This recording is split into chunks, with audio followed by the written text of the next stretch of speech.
नमस्कार प्रेक्षक हो, आचार्य 90 FM यो ऑन रेडिओमध्ये मी तेजस्विनी आपल्या सगळ्यांचं स्वागत करते. दरवर्षीप्रमाणे यंदा देखील जानेवारी महिन्यात आपण स्वर्गीय शरद भाऊ आचार्य व्याख्यानमाला आपल्या नारायण गजानन आचार्य आणि दामोदर कृष्णाजी मराठे या महाविद्यालयात घेत असतो. आणि यंदाचं हे 13वं वर्ष आहे आणि त्या निमित्तानं आपण व्याख्याते बोलवलेले आहेत डॉक्टर मिलिंद जोशी सर. आणि पाहुणे आलेलेच आहे, तर आपण रेडिओला देखील म्हणजे आपल्या आचार्य 90 FM ला देखील त्यांची एक छोटीशी मुलाखत घेणार आहोत. डॉक्टर मिलिंद जोशी, तुमचं खूप खूप स्वागत आहे. नमस्कार. नमस्कार. तसंच आपल्या सोबत आहेत आपल्या महाविद्यालयाच्या उपप्राचार्य जयश्री जंगले मॅडम तुमचंही मनपूर्वक स्वागत. आणि आजचा आपला व्याख्यानाचा विषय होता कुशल प्रशासक छत्रपती शिवाजी महाराज आणि उत्तम असं मार्गदर्शन सरांनी केलेलं आहे व्याख्यानमालेअंतर्गत. ती लिंक सुद्धा तुम्ही आपल्या कॉलेजच्या वेबसाईटवर पाहू शकता, यूट्यूब चॅनलवर पाहू शकता. आणि आज आपण सरांचा सगळा प्रवास जाणून घेणार आहोत. डॉक्टर मिलिंद जोशी यांची मी थोडक्यात ओळख करून देते. डॉक्टर मिलिंद जोशी हे सध्या पुण्यातल्या भारती विद्यापीठाच्या स्थापत्य अभियांत्रिकी महाविद्यालयात प्राध्यापक म्हणून काम पाहत आहेत. तसंच भारती विद्यापीठाच्या जनसंपर्क विभागाचे विभाग प्रमुख पद सांभाळून विचार भारती स्मृती विशेषांकाचं देखील संपादन त्यांनी केलं आहे. महाराष्ट्र साहित्य परिषद पुणे या साहित्य संस्थेचे ते सर्वात तरुण कार्याध्यक्ष आहेत आणि आज आपल्याला ते पाहुणे म्हणून लाभलेले आहेत. तर सरांचा एकंदरीत आतापर्यंतचा साहित्य प्रवास आपल्याला जाणून घ्यायचा या मुलाखती दरम्यान. तर सुरुवातीला सर तुम्हाला विचारू अगदीच बेसिक प्रश्न आहे. स्थापत्य अभियांत्रिकी हा विषय आणि साहित्य हे दोन वेगवेगळे विषय आहेत आणि त्याचा समन्वय कसा साधलात किंवा साहित्याची आवड कधी निर्माण झाली? नमस्कार. माझा जन्म हा उस्मानाबाद जिल्ह्यामध्ये परंडा तालुक्यात माणकेश्वर सारख्या एका छोट्या खेड्यामध्ये झाला. माझे वडील शेतकरी होते आणि त्यांचं शिक्षण पुण्याच्या सप महाविद्यालयात झालेलं होतं. त्यांना साहित्याची खूप आवड होती. म्हणजे लहानपणी ते तुळशी वृंदावना शेजारी आराम खुर्ची टाकून उत्तम पुस्तकातले छान उतारे आम्हाला वाचून दाखवत असे. तर त्या साहित्याचा एक संस्कार मनामध्ये होता आणि माझी आई उत्तम पेटी वाजवायची, गाणं म्हणायची. त्यामुळं कलेशी पण माझं लहानपणी नातं जोडलं गेलं. आणि तो संबंध काळ असा होता की मग माणकेश्वर असेल किंवा सोलापूर जिल्ह्यामध्ये बार्शी सारखं जे ठिकाण आहे तिथे मी माझं शालेय शिक्षण झालं. सुलाखी हायस्कूल सारखी उत्तम शाळा मला मिळाली आणि आमच्या घराच्या जवळ अगदी भगवंत मंदिर आहे. म्हणजे जेणे न जाणे होय काशी त्याने यावे बार्शी असं म्हटलंय. याला काशीला जाणं शक्य नाही, त्याने बार्शीला यावं. तर ते मंदिर म्हणजे एक सांस्कृतिक केंद्रच होतं. तिथे उत्तम कीर्तनं, उत्तम प्रवचनं, भारुडाचे कार्यक्रम, उत्तम व्याख्यानं म्हणजे शंकराचार्यांच्या पासून दाभोळकरांच्या पर्यंत उत्तम व्याख्यानं तिथे ऐकायला मिळाली. हा श्रवण संस्कार झाला आणि घरातून असलेली साहित्याची आवड. त्यामुळं माझा कला शाखेकडे खूप ओढा होता. पण वडील असं म्हणाले की तू जर इंजिनियर झालास, अभ्यासातही प्रगती चांगली होती, तर त्यामुळं तुझ्या पोटा पाण्याचा प्रश्न सुटेल आणि मग तू साहित्य सेवा करू शकशील.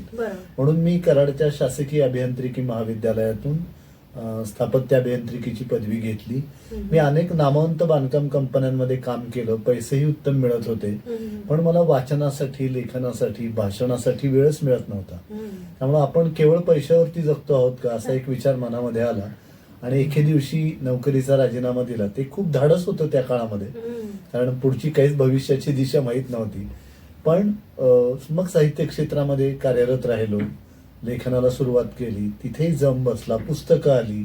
महाराष्ट्र साहित्य परिषदेसारख्या संस्थेमध्ये कार्यवाह, प्रमुख कार्यवाह, कार्याध्यक्ष अशा विविध पदांवर आता काम केलेलं आहे मी. तर हे सगळं माझं बालपण ज्या वातावरणामध्ये गेलं त्या वातावरणाने मला साहित्यिक म्हणून घडवलं आणि मला स्थापत्य अभियांत्रिकीने नेमकेपणा दिला. आमच्या इंजिनिअरिंग ड्रॉइंग मध्ये एकही रेषा व्यर्थ नसते. त्यामुळं नेमकं बोलायचं, नेटकं बोलायचं, नेटकं लिहायचं आणि एका प्रश्नाची अनेक उत्तर असू शकतात. म्हणजे अगदी कथा लिहिताना सुद्धा एखाद्या माणसाला पेच पडलेला आहे तर त्याचं एकच एक उत्तर नसतं, अनेक उत्तर असू शकतात. ही मानसिकता स्थापत्य अभियांत्रिकीने दिली. आणि तुम्ही आता मला विचारले की हा समन्वय कसा साधता, तर मला एका प्रसंगाची आठवण येते की डॉक्टर APJ अब्दुल कलामांचं IIT मध्ये व्याख्यान झालं आणि मग एका मुलांनी त्यांना विचारले की तुम्ही इंजिनियरही आहात आणि तुम्ही कविताही करता, हे कसं शक्य आहे? तर कलाम असं म्हणाले की माझं इंजिनिअरिंगच्या क्षेत्रातलं ज्ञान आणि माझी कविता हे ज्या ठिकाणी इंटरसेक्ट होईल that will be the point of creativity. त्यामुळं सर्जनाचा आरंभबिंदू कुठेही असू शकतो. त्यामुळं मला असं वाटतं की आपण आकारण बांधून घेतले. मी इंजिनियर आहे, माझा साहित्याशी काय संबंध, मी डॉक्टर आहे, माझा नाटकाशी काय संबंध, मी आर्किटेक्ट आहे, माझा संगीताशी काय संबंध. जीवनाची सगळी क्षेत्र महत्वाची आहेत आणि त्याला जर आपल्याला स्पर्श करता आला तर आपलं जीवन अधिक समृद्ध होईल. तर मला लेखक म्हणून समृद्ध होण्यामध्ये या सगळ्या गोष्टी खूप महत्वाच्या ठरल्या. आता तुम्ही जे सांगितलं की लेखक म्हणून तुम्ही कसे समृद्ध झालात, तर कुठेतरी एक तुमचं व्यक्तिमत्व लहानपणापासून घडत गेलं आणि त्यातून तुमच्यातला लेखक घडत गेला. पण मग मला असं म्हणायचं की हे लेखक म्हणून जेव्हा तुम्ही या क्षेत्रामध्ये पदार्पण केलं त्याच्यानंतर सुद्धा तुमच्या लेखनामध्ये मला भरपूर वैविध्य दिसून येत आहे. तुम्ही चरित्र लिहिलेलं आहे, तुम्ही वैचारिक लेख लिहिले, तत्वचिंतनपर लिहिलंय, त्याच्याचबरोबर तुम्ही एक साधं हलकं फुलकं असं सुद्धा लिहिलेलं आहे.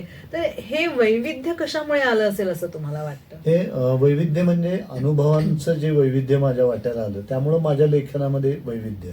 म्हणजे मी अतिशय ग्रामीण भागामध्ये जन्मलो, निमशहरी भागामध्ये शिकलो आणि आता महानगरामध्ये वास्तव्याला आहे. म्हणजे या अर्थाने मी भाग्यवान की एकाच लेखकाला 3 प्रकारचा जीवन प्रवास पाहायला मिळणं, या प्रकारचं वातावरण अनुभवायला मिळणं हे फार दुर्मिळ असतं. माझ्या सुदैवाने ते माझ्या वाट्याला आलं आणि त्यामुळे हे जे वैविध्य दिसतंय ते त्याच्यामुळे दिसतंय. आणि मी जीवनाचं कुठलंही क्षेत्र वर्ज्य मानलं नाही. म्हणजे मी तत्वचिंतनपर लिहितो तर मग मी विनोदी कशाला लिहायचं असा विचार माझ्या मनात कधी आला नाही. मला असं वाटतं की सगळं करून पाहिलं पाहिजे आणि त्या एका भूमिकेतून मी ते केलं आणि त्यामुळे ते वैविध्य दिसत असेल. पण यामध्ये मला महत्वाचं असं वाटतं की करून पाहिलं याच्याच बरोबर तुम्हाला ते जमलं हे देखील महत्वाचं आहे. जमलं म्हणजे वाचकांना आवडलं हा त्यातला मुख्य भाग. बरोबर. आणि वाचकांना ते आवडलं याचं कारण मला असं वाटतं कुठेतरी तुमचा त्या आधी एक रियाज ज्याला आपण म्हणू तो झाला असावा आणि तो विद्यार्थी दशेतच झाला असणार. तर तो आता सुरुवातीला तुम्ही लहानपणाचं वातावरण सांगितलं, पण काही साहित्य विषयक तुम्ही शिकण्याच्या वयामध्ये कोणत्या प्रकारचं वाचत होतात किंवा पुढे ती आवड बदलत गेली का, किंवा आताच्या काळामध्ये तुमचं जे वाचन आहे ते तुम्ही नेमकं कोणत्या दिशेने नेता आहात असं मला जाणून फार घ्यायचं छान आहे. प्रश्न विचारला की लहान वयामध्ये त्या वयाच्या त्या टप्प्यावरती तुम्हाला एका विशिष्ट साहित्याचं आकर्षण वाटत असतं. म्हणजे अगदी महाविद्यालयामध्ये असताना कवितेचं खूप आकर्षण वाटतं. बरोबर. म्हणजे लिहिलेल्या कविता वाचाव्यात, स्वतः कराव्यात आणि कविता करण्यालाही कुठली वेळ नसते, विषयालाही काही बंधन नसतं, माणूस असा मोकळा असतो. पण नंतर आता वयाच्या या टप्प्यावर मला असं जाणवतं की आपण लहानपणापासून सगळे पदार्थ खातो. हे तिखट, गोड, आंबट. आपल्याला असं सांगितलं जातं की गोड पदार्थ खाल्ले की रक्त तयार होतं, तिखट खाल्लं की सळसळतं, कडू खाल्ले की ते शुद्ध होतं, असं काहीतरी सांगितलेलं त्यावेळेला. ते बाळबोधही असेल. पण आता जाणवतं की वाचता वाचता तुमची एक अभिरुची तयार होते आणि मग तुम्हाला कळतं की अरे पेढा हा पदार्थ म्हणून चांगला आहे पण माझी पचनशक्ती दुबळी आहे तर तो मला मानवणार नाही. मेथीची भाजी म्हणून चांगली आहे पण मला पित्ताचा त्रास आहे, मला ती मानवणार नाही. मग माझ्या प्रकृतीला काय आवडतं, मला काय वाचायला आवडतं आणि माझी गरज काय. आता व्याख्याता हे सुद्धा माझ्या जीवनाचं एक महत्वाचं अंग आहे आणि व्याख्यानासाठी तुम्हाला अखंड सावधान आणि अभ्यास करावा लागतो. मग त्यासाठी त्या प्रकारची पुस्तकं माझ्याकडनं अधिक वाचली गेली. तर विचार व्यक्त करायचा असेल तर प्रथम विचार मांडणारी पुस्तकं तरी आपण वाचली पाहिजेत आणि त्यामुळे ते वैचारिक साहित्य किंवा तत्वचिंतनपर साहित्य, संत साहित्य या विषयांकडे माझा ओढा अधिक झाला. पण मी ललित साहित्याला सुद्धा काही कमी मानत नाही. ललित साहित्यामध्ये माणसाच्या भावनांना आवाहन करण्याचं एक फार मोठं सामर्थ्य आहे आणि तुम्हाला एक प्रकारची प्रसन्नता लागते. एखादं प्रवास वर्णन तुम्ही वाचलं, एखादा ललित लेख, श्रीनिवास विनायक कुलकर्णींच्या सारखं डोहर चिमण्या यांची पुस्तकं वाचली, आपण एका वेगळ्या वातावरण, चितमपल्लींचं लेखन वाचलं तर आपण रानातून, वनातून, जंगलातून फिरतोय, ते पशु पक्षी प्राणी वेले आपल्याशी बोलतायत असं आपल्याला वाटतं. त्यामुळे एकाच जीवनात अनेक जीवन जगल्याचा अनुभव देण्याचं सामर्थ्य हे साहित्यामध्ये. त्यामुळे आपण सगळ्या प्रकारच्या अरण्यांमधून भ्रमंती केली पाहिजे. तशी मी करत आलो.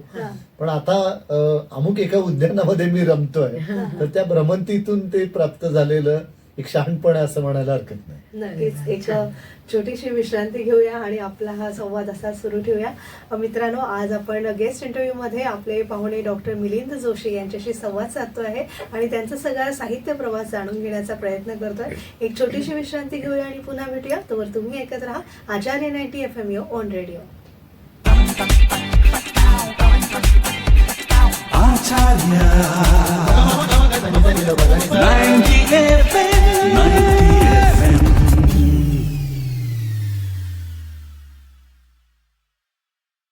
विश्रांतीनंतर तुम्हा सगळ्यांचं पुन्हा एकदा स्वागत.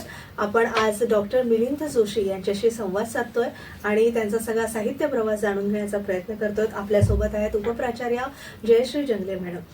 सर, आता मी तुम्हाला असं विचारेन की बरेच तुम्ही साहित्य संपादन केलेलं आहे, तर तुमचा साहित्य प्रकार, तुमचा आवडीचा साहित्य प्रकार कुठला, त्याविषयी थोडंसं सांगावं आणि थोडं तुमच्या पुस्तकांबद्दल. माझा सगळ्यात आवडता साहित्य प्रकार म्हणजे कथा आहे. अरे वा. आणि कथा सगळ्यांनाच आवडतात. हो. म्हणजे आपल्या भारतीय समाज मनाला कथा का आवडते, तर आपल्यापेक्षा इतरांच्या आयुष्यात काय चाललंय याची उत्सुकता सगळ्यांना खूप आहे. त्यामुळे एकदा काय झालं म्हटलं की आपण सगळेजण कान टवकारतो.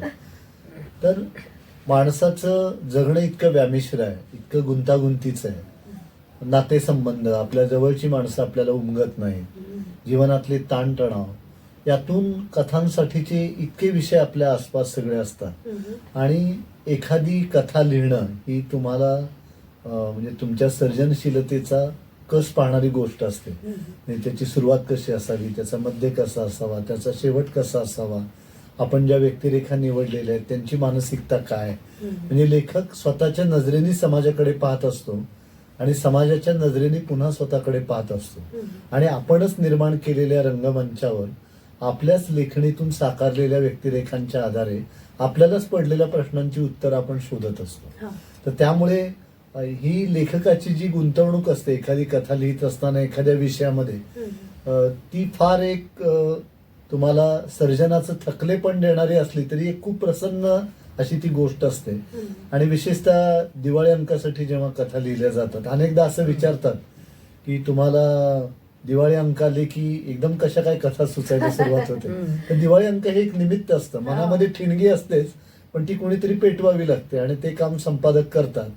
आणि मग असे अनुभवाला आलेले जे वेगवेगळे विषय असतात ते एक एक मनामध्ये येतात आणि मग त्या विषयावरती लेखन केलं जातं. आणि तो निर्मितीचा जो काळ आहे कथेच्या, तो मला वाटतं की लेखकासाठी खूप आव्हानात्मक असतो आणि तो त्याला खूप आनंद देणाराही असतो. त्यामुळे मला खूप कथा आवडतात. माझे 3 कथासंग्रह आहेत. म्हणजे पहिला जो आहे तो तमाच्या तळाशी हा कथासंग्रह आहे. आज काय झालं की आपण जगणं हरवून बसलेलो आहे. म्हणजे समोर वपूंनी एका कथेमध्ये त्यांच्या म्हटलंय, पार्टनरमध्येच म्हटलंय की समोर छान ताट मांडलंय पण जेवावं असं वाटत नाहीये.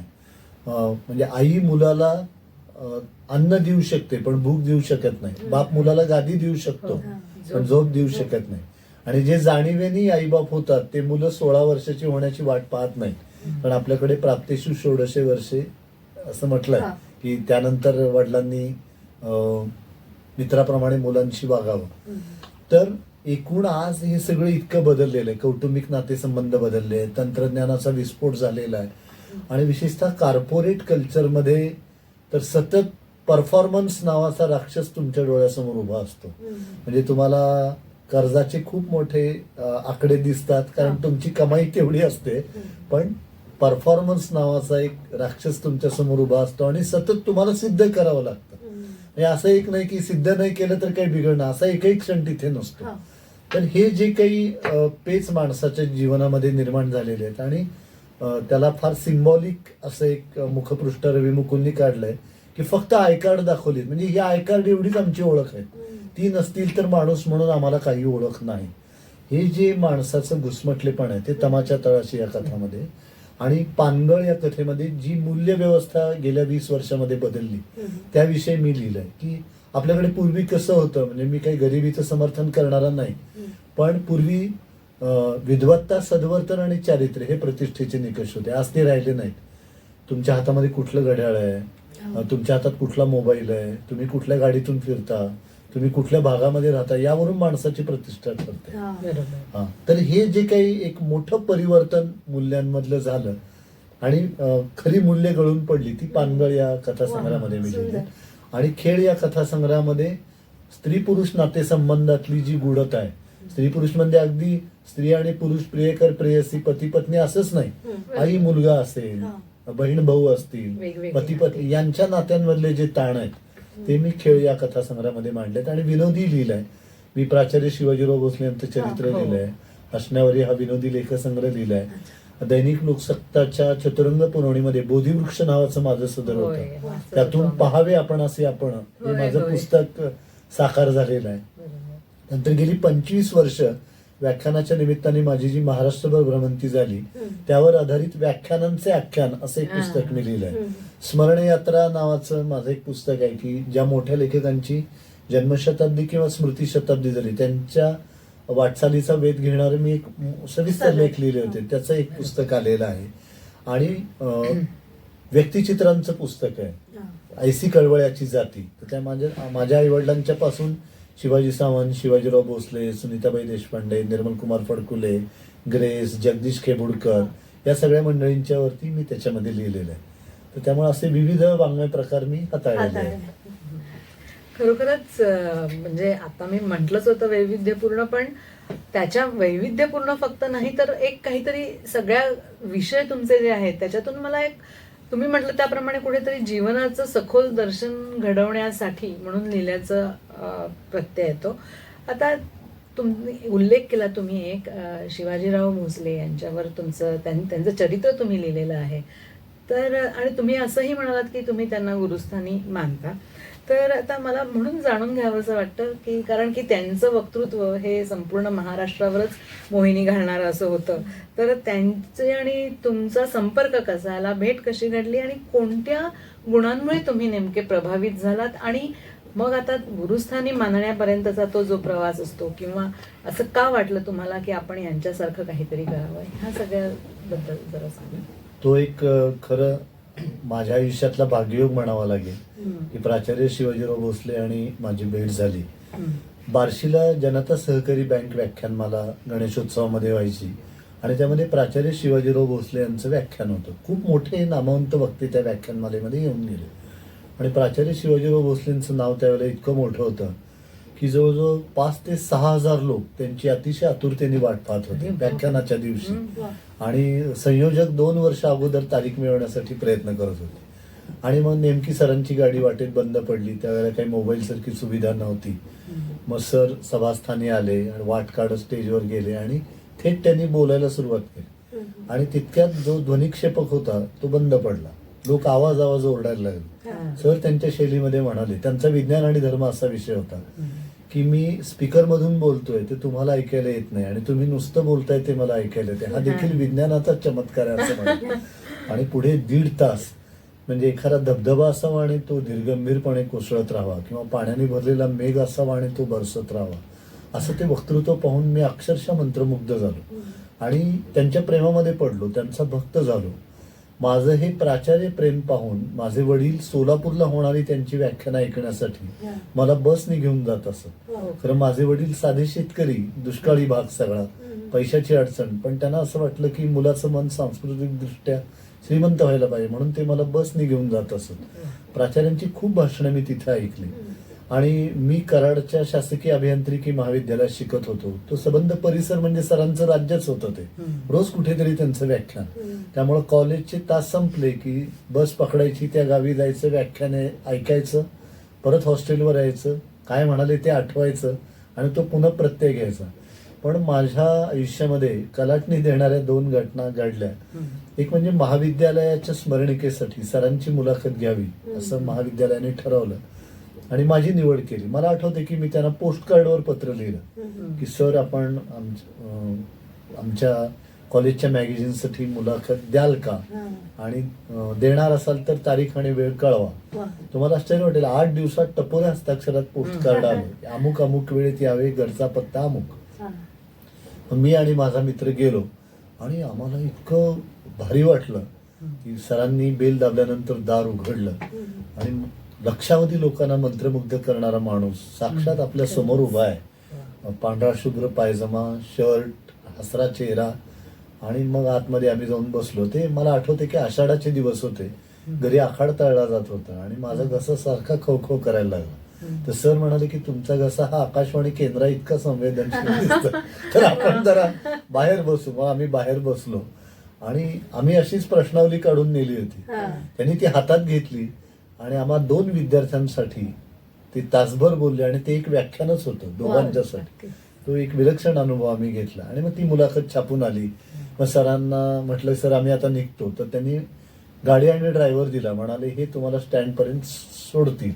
म्हटलं सर आम्ही जाऊ, नाही म्हणाले तुम्ही जाल पण स्टँडवरच जाताय की नाही हे मला त्यांच्या मधला विनोद बुद्धी जी हो, आहे. खरंच. आणि पुढे माझा भाग्ययोग असा की कॉलेजला शेवटच्या वर्षाला शिकत असताना best cultural and social outgoing student हे पारितोषिक मला मिळालं.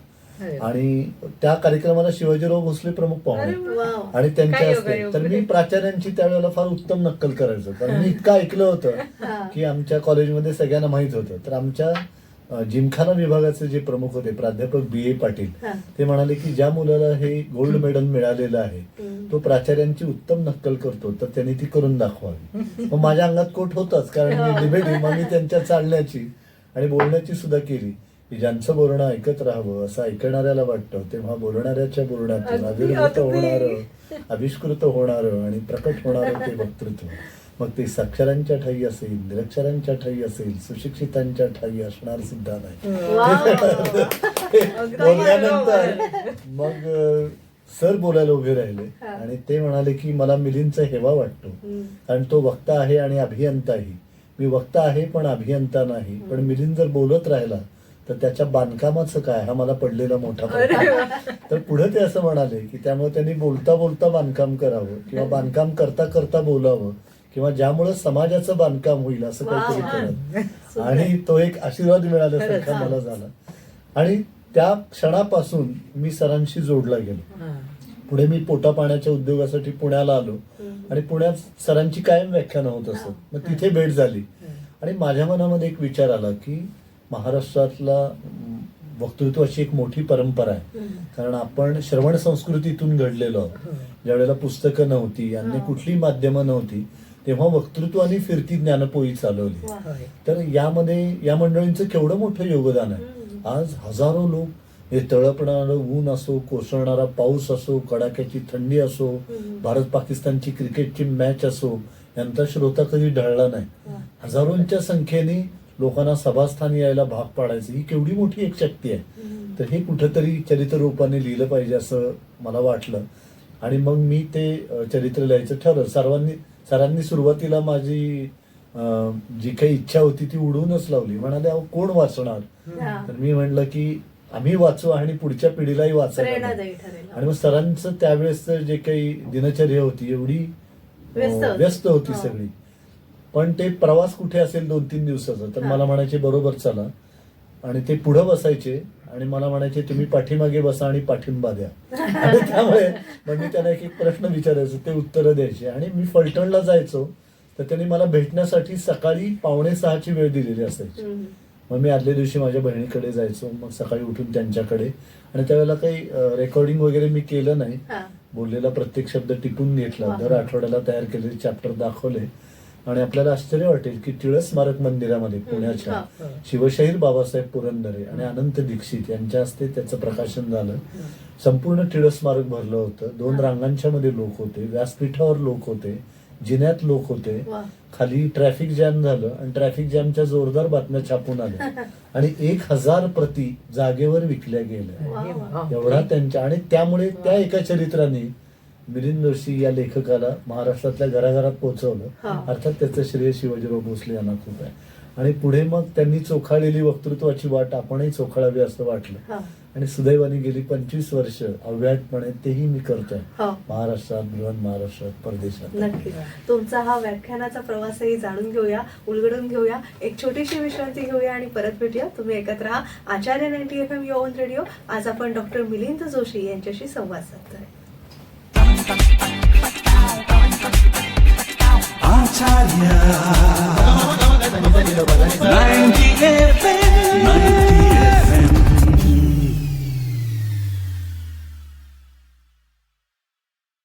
विश्रांतीनंतर आपणा सर्वांचं पुन्हा एकदा स्वागत. तुम्ही ऐकत आहात आचार्य 90 FM युअर ओन रेडिओ आणि आज आपण डॉक्टर मिलिंद जोशी यांच्याशी संवाद साधतोय.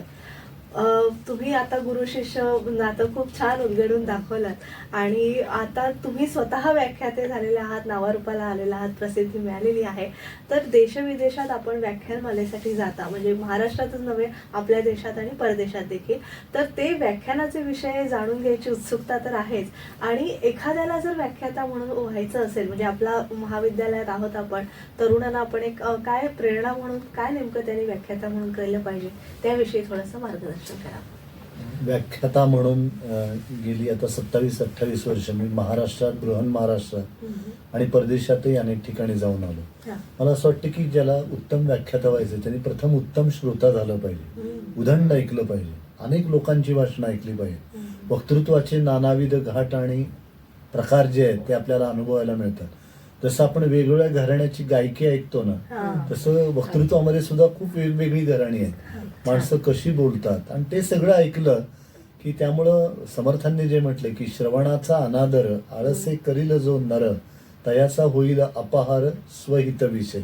त्यामुळे प्रथम उदंड ऐकलं पाहिजे, दुसरं उदंड वाचलं पाहिजे की मला अमुक एक विषय मी वाचणार नाही असं न करता सगळं वाचलं पाहिजे. आणि नुसतं वाचून चालत नाही, कारण तुम्हाला वाचलेलं वाचन, मनन आणि चिंतन, कारण ग्रंथ प्रामाण्य मानून तुम्हाला एखादा विषय मांडता येत नाही.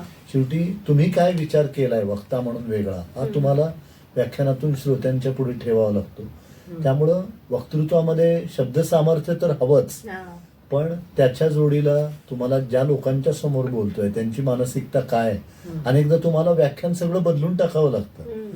तुम्ही शहरी लोकांच्यासाठी एखादा विषय केला आणि ग्रामीण भागामध्ये मांडायचा तर वेगळ्या पद्धतीने तो मांडावा लागतो. आणि वेगवेगळे विषय हाताळताना तुम्हाला ते एक भान निश्चितपणाने ठेवावं लागतं. वक्तृत्वाचा वेग ही सुद्धा एक फार महत्वाची गोष्ट आहे, कारण धबधब पडणारा पाऊस हा जमिनीच्या पृष्ठभागावरून वाहून जातो, पण हळूवार येणाऱ्या पावसाच्या सरी या जमिनीमध्ये खोलवर रुजतात आणि त्यावरती पिकांचं चांगलं भरण पोषण होतं. त्यामुळे वक्तृत्वाचा वेग कमी असला पाहिजे. आणि दुसरं म्हणजे अभिनिवेश नसला पाहिजे. समर्थांनी फार छान शब्दामध्ये म्हटलंय, वक्ता निरभिमान भेटे तेणे श्रोते याचा संशय तुटे, उभये अभिमान विटे प्रांजळ निरूपण. निरूपण हे प्रांजळ असलं पाहिजे. अभिनिवेश आणि अभिमान या दोन्ही गोष्टीपासून ते दूर केलं पाहिजे. आणि एक काळ असा असतो अगदी सुरुवातीचा सगळ्यांनाच आशा आणि टाळ्यांचं खूप आकर्षण असतं, पण आता वयाच्या या टप्प्यावरती तो व्यत्यय असं वाटतं. त्यामुळे आता पूर्वी लोकांना बरं वाटावं म्हणून बोलावं असं वाटत होतं, आता तो एक आत्मसंवाद होऊन बसतो. आणि त्यामुळे ज्या वेळेला वक्त्याच्या वक्तृत्वाची वाटचाल ही आत्मशोधाच्या दिशेने होते त्यावेळेला तो अधिक चिंतनशील मांडू शकतो. आणि दुसरं असं की शब्दशक्तीचं गर्भयुक्त प्रदर्शन करण्यापेक्षा वक्त्याने आपली ज्ञानशक्ती वाढवली पाहिजे. त्या ज्ञानशक्ती पुढे श्रोते आदराने नतमस्तक होतात आणि त्यामुळे हे सगळं भान तुम्हाला ठेवावं लागतं. आणि एखादं व्याख्यान व्यासपीठावरती देण्यापूर्वी मनाच्या व्यासपीठावरून ते शेकडो वेळा तुम्हाला द्यावं लागतं, म्हणजे इतकं चिंतन तुम्हाला करावं लागतं. आणि व्याख्यानामध्ये शिवाजीराव भोसले असं म्हणत असत की शब्दापुढे शब्द आला नाही तरी चालेल, पण विचारांच्या पुढे विचार आला पाहिजे आणि शेवटी तोच टिकून राहतो. तर त्यामुळे तो विचारही मांडता आला पाहिजे. आणि दुसरी महत्वाची गोष्ट की वक्त्याचं आरोग्य हे अतिशय उत्तम पाहिजे, कारण तो जर गर्भगळीत असेल, जसं शिक्षक वर्गामध्ये जर दुर्मुखलेल्या चेहऱ्याने आला तर संबंध वर्ग दुर्मुखलेला होतो, तसं वक्ता हा प्रसन्न पाहिजे. म्हणजे अनेकदा तुम्हाला 1 तासाच्या व्याख्यानासाठी 12-12 तासांचा प्रवास करावा लागतो आणि वक्तृत्वामध्ये एक गाव जिंकत जावं लागतं. असं म्हणता येत नाही मी पुढच्या वेळी आल्यानंतर चेंबूरला चांगलं भाषण करेन, पण बोलवलं पाहिजे ना लोकांना. त्यामुळं पहिल्याच वेळेला पहिल्याच मैफिलीमध्ये तुम्हाला तुमचा जो काही परफॉर्मन्स आहे तो खूप उत्तम राखावा लागतो. आणि त्यामुळे शारीरिक आरोग्य उत्तम पाहिजे, वाचन उत्तम पाहिजे आणि मुळात समाज मानस नावाची जी गोष्ट आहे ती समजणं फार गरजेचं आहे की आपण काय बोललं पाहिजे यापेक्षा काय नाही बोललं पाहिजे याचं भान वक्त्याला असणं हे खूप गरजेचं आहे. म्हणून गोव्यातले प्रसिद्ध कवी गोमंतक कवी सुधीर आंबे असं म्हणतात की विवेकाची ठरेल ओल जे बोलायाचे ते ऐसे बोल आपुले मते उगीच चिखल कालवू नको रे. तर वक्त्यांनी हे खूप भान ठेवलं पाहिजे असं मला वाटतं. कारण ज्यावेळेला एवढे 500, 700, 1000 लोक एकत्र येतात, आपला वेळ देतात आणि एकाग्रतेने आपलं भाषण ऐकतात तेव्हा सभागृहातून बाहेर पडताना आपण काहीतरी घेऊन आलोय. आणि सगळेच काय लोक अनेकदा असं म्हणतात, मलाही म्हणतात की तुम्ही एवढी भाषणं देता, समाज कुठं बदललाय का. पण भोसलेंचं भाषण ऐकून एक मिलिंद जोशी प्रभावित झाले आणि त्यांनी वक्ता व्हायचं ठरवलं. तर हे सुद्धा खूप आहे. एखादा माणूस जरी बदलला. आणि दुसरं असं आहे की लेखक कागदावरती लिहितात, वक्ते श्रोत्यांच्या काळजावरती लिहितात. त्यामुळे ते शक्यतो पुसता येत नाही. एखादं वाक्य तुमच्या जीवनामध्ये खूप काही परिवर्तन करून घडवू शकतं. ही वक्तृत्वातली मोठी ताकद आहे. तर ती समजून घेऊन जर व्याख्यात्याने वाटचाल केली, मला असं वाटतं की आज व्याख्याता म्हणून उत्तम करिअर देखील होऊ शकतं. एवढी माध्यम आहेत. आणि आज वेगवेगळ्या विषयांवर जर अभ्यासपूर्ण तुम्ही बोललात तर ऐकण्यासाठी लोक उत्सुक आहेत. तर त्या दृष्टीने नव्या पिढीतल्या वक्त्यांनी हे सगळं केलं पाहिजे. पण त्यापूर्वी त्यांनी उदंड ऐकलं पाहिजे असं मला वाटतं. आता तुमच्या या बोलण्यामधून तुमच्याशी संवाद साधता साधता आम्हाला प्राध्यापक मिलिंद जोशींचे अनेक पैलू लक्षात आले. आणि खरोखर मला एक प्रश्न असा पडतो की एक लेखक म्हणजे तेही इतका वैविध्यपूर्ण लिहिणारा लेखक, त्याच्यासाठी तुम्ही सांगितलं की तुम्ही तेवढंच वाचता सुद्धा, किंवा तुम्ही वेगवेगळ्या व्यक्तींच्या संपर्कात येता, तुम्हाला सतत व्याख्यानांना महाराष्ट्रात, बृहन महाराष्ट्रात किंवा परदेशातही जावं लागलेलं आहे. त्यानंतर आणखी इतरही तुम्ही ज्या गोष्टी आपल्या ज्या दैनंदिन जीवनासाठी असतात त्या अर्थातच त्याच्यातून कोणाचीच सुटका नसते. तुम्ही अभियांत्रिकी शाखेचे आहात आणि भारती विद्यापीठासारख्या नामवंत संस्थेमध्ये तुम्ही एक नाही तर 4 विभाग सांभाळता आहात. तर आमच्या दिवसाला 24 तासच असतात. तुम्ही हे सगळं कसा समतोल साधता हे जरा मी थोडं वेळेचं गणित जमवलेलं आहे. आणि त्यामुळं माझ्यावरती 3 मोठ्या जबाबदाऱ्या, म्हणजे घरची जबाबदारी आहेच ती मोठी. कारण काय, घर शांत असल्याशिवाय तुम्ही बाहेर एवढ्या लढाया करू शकत नाही. भारती विद्यापीठ आहे, त्या संस्थेचा मला माझ्या जडणघडणीमध्ये खूप मोठा वाटा आहे. मला त्यांनी ज्या पद्धतीने एक मोकळीक दिली काम करण्यासाठी, त्यांचं काम सांभाळून, तर त्या संस्थेचं खूप मोठं एक योगदान आहे. साहित्य परिषदेचंही मोठं काम आहे. म्हणजे जवळजवळ 16 जिल्ह्यांमध्ये 20,000 आजीव सभासद आणि मराठी भाषा साहित्य समीक्षा संस्कृती यांच्या जतन आणि संवर्धनासाठी साहित्य परिषद काम करते. तर मी थोडं वेळेचं व्यवस्थापन, मॅनेजमेंटचा विद्यार्थी आणि प्राध्यापक असल्यामुळे की वेळेचं व्यवस्थापन काटेकोर केलं. आणि आपण या क्षेत्रामध्ये रमलेलो आहोत आणि आपल्याला जो लोक मान देतात तो आपल्या अभ्यासामुळे देतात, लेखनामुळे देतात, भाषणामुळे देतात.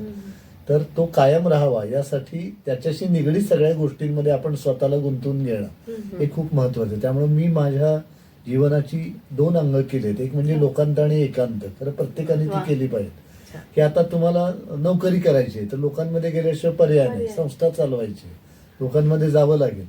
पण शेवटी एकांत नावाची जी गोष्ट आहे ती खूप महत्वाची आहे की ज्यामध्ये तुम्ही स्वतःसाठी, एकांत म्हणजे एकटे पण नव्हे, एकांत हे नितांत सुंदर असं विचार पर्यटन स्थळ आहे की जिथे तुम्ही केवळ स्वतःविषयी विचार करता, स्वतःला काय हवंय त्याचा विचार करता.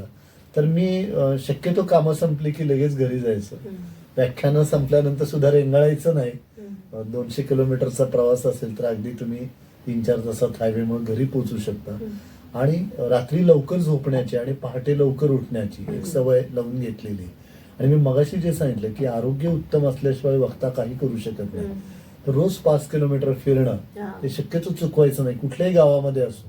आता इथं जरी मी आलो चेंबूरला तरी उद्या मी फिरायला जाणार सकाळी लवकर, कारण व्याख्यान 11 वाजता. तर ही एकदा शिस्त तुम्ही लावून घेतली की होत नाही. आणि आपले प्राधान्यक्रम ठरवणे. मी रोज ऑफिसला बाहेर पडण्यापूर्वी डायरीमध्ये एक नोंद करतो की आज मला कुठली कामं करायची, ती लिहून काढतो आणि नंतर त्यांना आकडे देतो. हे 1, 2, 3, 4, 5. आणि संध्याकाळी ज्या वेळेला परत येतो 7-7:30ला तेव्हा मोजतो की आज मी एवढी कामं ठरवली होती, यातली किती झाली. हा सगळा भाग आहे. आणि मग शेवटी आपल्याकडे जसं म्हणतात की फार रुटीन झालं एखाद्या गोष्टीचं की ते वृक्ष होतं. मग एखाद्या रविवारी सगळ्याच गोष्टी मोडायच्या रुटीन मधल्या. नक्कीच. मुलाखतीच्या शेवटाकडे आपण आलेलो आहोत. तर एक अखेरचा प्रश्न तुम्हाला विचारते. तो म्हणजे असा की म्हणजे आपल्या सगळ्या साहित्य संमेलनांमध्ये किंवा साहित्य परिषदेमध्ये सुद्धा परिसंवादाचा हा विषय असतो की मराठी साहित्य, मराठी भाषा, काल, आज आणि उद्या. तर आता एवढा माध्यमांचा भडीमार आपल्याला होतो आहे, तरी सुद्धा आपल्या साहित्याने कुठवर आपलं साहित्य गेलं पाहिजे आणि मराठी भाषेचं संवर्धन आपण कशा प्रकारे करू शकतो? मला एक गोष्ट त्याच्यामध्ये महत्वाची वाटते की आज साहित्य निर्मिती उदंड होती. हो. पूर्वी साहित्य निर्मितीचा केंद्रबिंदू हा केवळ पुण्या मुंबईत होता. आज तशी परिस्थिती राहिलेली नाही. ग्रामीण दुर्गम आदिवासी भागातले लेखक लिहित आहेत आणि त्यांचं साहित्य आज मुख्य प्रवाहामध्ये महत्वाची भूमिका बजावतं. आज परिस्थिती अशी झाली आहे की साहित्य उदंड निर्माण होत आहे, पण समाज वाचनाभिमुख होतोय का, हा खरा महत्वाचा प्रश्न आहे. कारण समाजाचे प्राधान्यक्रम बदलले आहेत. तर त्यामुळं वाचणारी माणसं निर्माण करणं हे सध्या मोठं आव्हान आहे. म्हणजे आता विशेषतः मी नेहमी सांगतो की शिक्षक आणि पालक वाचताना दिसले तर मुलं वाचणार आहे. त्यामुळं तुम्ही असं म्हणायचं नाही की मुलांनी वाचलं पाहिजे. आई वडील जर मोबाईल हातामध्ये घेऊन बसत असतील तर मुलं ती घेऊन बसणारच. आणि पूर्वी वाचन हा आपल्या जीवनशैलीचा एक भाग होता. म्हणजे आपण ज्या काळामध्ये मॅडम आलो की त्या काळामध्ये दुसरं कुठलंही करमणुकीचं साधन नव्हतं. त्यामुळे पुस्तकं घरी यायची. मग सकाळी पुरुष वाचत असत, महिला दुपारी जेवण झाल्यानंतर, मुलं किमान चालत असत. त्यायोगे त्यांचा संबंध आहे. आज मुलांची बघा, शालेय मुलांची सुद्धा दिनचर्या इतकी व्यग्र झाली आहे की त्या याच्यामध्ये त्यांना वाचन आणि खेळायला स्थान नाही. म्हणजे ज्या आयुष्यातल्या अतिशय महत्वाच्या गोष्टी त्याला स्थान नाही, अशी परिस्थिती. तर त्यामुळे ही वाचन संस्कृती वाढवणं, म्हणजे असं म्हणतात आम्ही आता ऑनलाईन वाचतो, पण पुस्तक हातामध्ये घेऊन त्याचा गंध ते एकांतात वाचून, म्हणजे वाचन ही एकांतात करायची विचारपूर्वक कृती आहे असं म्हटलं तर वावगं ठरणार नाही. तर त्यासाठीची उसंत आणि वेळ हा लोकांना, आणि वेळ नाही हा एक फार सोपं कारण आपल्याला झालंय.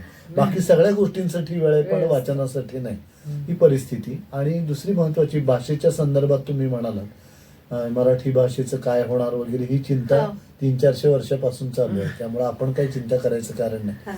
पण मला नेहमी असं वाटतं की भाषा नुसती ओठातून येऊन चालणार नाही, ती पोटातून आली पाहिजे. आणि ती पोटातून यावी असं वाटत असेल तर ती भाषा बोलणाऱ्या माणसाचं पोट भरण्याचं सामर्थ्य त्या भाषेने निर्माण केलं पाहिजे. म्हणजे आता इंग्रजी ही जगाने स्वीकारली आहे सर्वत्र, सगळेजण शिकतायत आणि त्याच्यामध्ये तेवढ्या संधी आहेत. तर तुम्ही तशा तुमच्या भाषेमध्ये निर्माण केल्या पाहिजे. आणि दुसरी म्हणजे मराठी माणसांनी न्यूनगंड, भयगंड आणि अपराधगंड, हे जे 3 गंड मराठी माणसांच्या मनावर आहेत. सतत न्यूनगंड असतो, आपण कुठेतरी कमी असतो. भयगंड म्हणजे आपलं कसं होणार, आणि अपराधगंड म्हणजे आपलं काहीतरी चुकतंय का. तर या मानसिकतेमुळे आपलं खूप नुकसान झालंय. आणि शेवटी ही मानसिकता भाषेच्या मुळावर सुद्धा उठते. आणि त्यामुळे आपण मराठीत बोललो तर काय होणार, आपलं इम्प्रेशन काय होईल वगैरे, असं अजिबात बाळगण्याचं काही कारण नाही. त्यामुळे भाषा आणि संस्कृतीची स्पंदनं प्रथम आपल्या मनामध्ये उमटतात आणि नंतर ती उच्चारातून आणि कृतीतून प्रकट होतात. त्यामुळे आपलं भाषाप्रेम हे आंतरिक जाणीवेतून यायला पाहिजे. म्हणजे आपण जर ठरवलं की छान मराठी बोलायचं, घरातल्या मुलांशी बोलायचं, कधी कॉन्व्हेंट मध्ये शिकू द्या ना मुलांना, काही शिकत असतील, अमुक एका पालकाने घातलंय, त्यांची आवड आहे, ते स्वातंत्र्य प्रत्येकाला आहे. पण घरी आल्यानंतर अडचण काय इंग्रजी माध्यमांच्या शाळेतल्या मुलांची, की त्यांना शाळेमध्ये सांगतात की घरी सुद्धा तुम्ही इंग्लिशमध्येच बोलायचं. तर हे चुकीचं आहे. शेवटी मावशीवर प्रेम तुम्ही करा पण आईपेक्षा कमी, एवढं लक्षात ठेवलं पाहिजे. तर हे भान सगळ्यांनी ठेवलं तर मला वाटतं भाषेची अडचण येणार नाही आणि साहित्य उत्तम निर्मिती होतेच आहे. फक्त ती मुलांना आणि तरुणांना वाचतं करणं खूप महत्वाचं आहे. कारण वाचन संस्कृतीची पालखी त्यांच्या खांद्यावरती आहे. खूप डॉक्टर मिलिंद जोशी, तुम्ही फार असं उद्बोधनपर असं खूप तुमचं आज हे झालं, साहित्य चर्चा झाली आपली. तर तुम्ही आज आमच्या आचार्य 90 FM स्टुडिओमध्ये आलात आणि तुमचा साहित्य प्रवास उलगडून आम्हाला दाखवलात, त्याबद्दल मनपूर्वक आभार. मलाही खूप छान वाटलं. खूप छान प्रश्न तुम्ही विचारले. धन्यवाद. धन्यवाद. तसंच आपल्या या चर्चेमध्ये उपप्राचार्य जयश्री जंगले मॅडम देखील सहभागी होत आहेत. तुम्हाला दोघांचेही मी मनपूर्वक आभार व्यक्त करते. तर मित्रांनो, आज आपल्या गेस्ट इंटरव्ह्यू मध्ये लेखक, संपादक, वक्ते आणि प्राध्यापक असलेले विशेष व्यक्तिमत्व डॉक्टर मिलिंद जोशी सहभागी झाले होते. मी इथेच आपला निरोप घेते. एका नवीन विषयासह पुन्हा भेटूया. तोवर तुम्ही ऐकत रहा आचार्य 90 FM योर ओन रेडिओ. धन्यवाद. आचार्य 90